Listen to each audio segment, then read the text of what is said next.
sasakalin kita. Ilagay sa bato. Yan.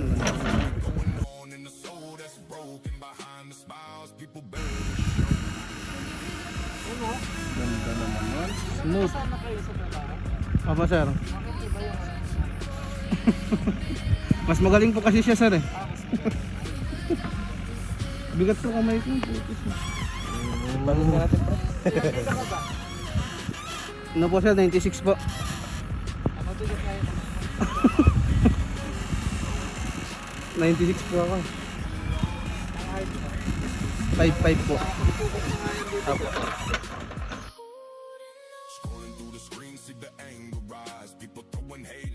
No surprise, but behind every face and behind those eyes is somebody hoping for a better life. Somebody dreaming of a peaceful day. Somebody praying all the pain goes away, but the noise of the world makes it hard to stay. Nice, nice. All got scars that we try to hide. Every single person fighting something inside. Mahal na mga maasim naman.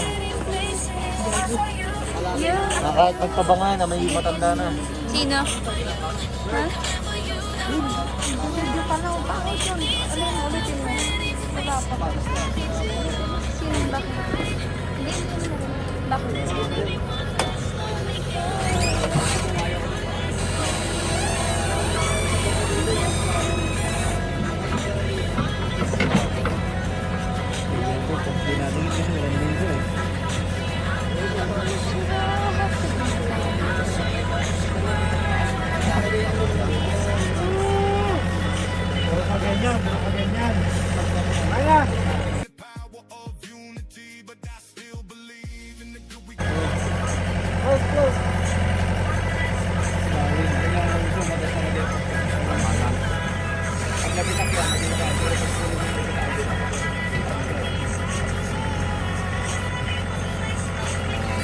Sayang, dito musok sa mata. Ikaw ang magbibigay. Kita ko lang dito. Total, papansin ka, doon ka. Maybe someday, all this pain will end. Maybe someday, we'll learn to...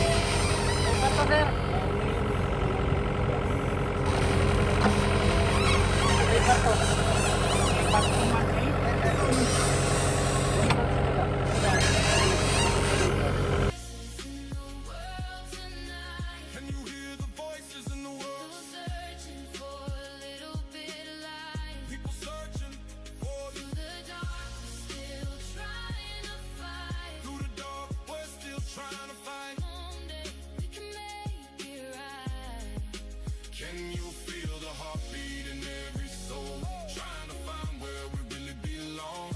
Through the pain, we're still standing strong, holding on. Holding on.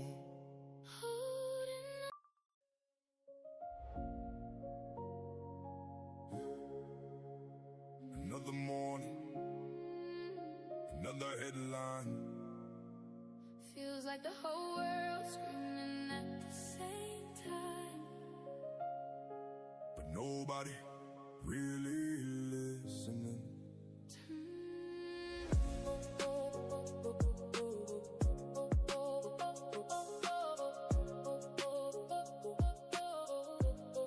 Yeah, turn on the news and the sky look gray. Same old stories playing every day.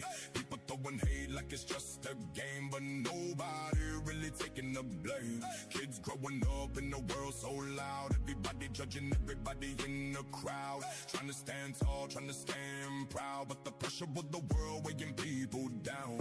Everybody running but nobody slowing. Everybody talking but nobody knowing what's really going on in the soul that's broken. Behind the smiles, people barely showing. Can you hear the voices in the world tonight?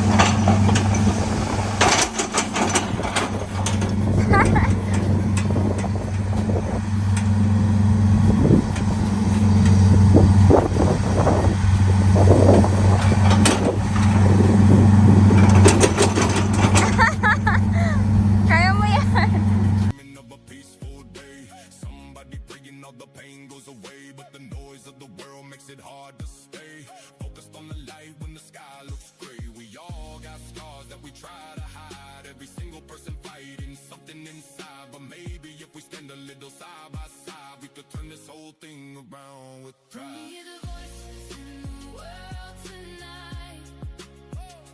People searching for a little bit of light.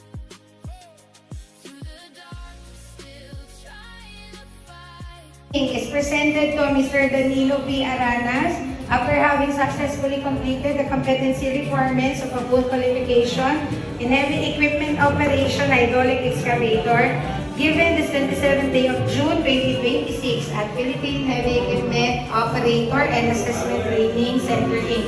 Congratulations!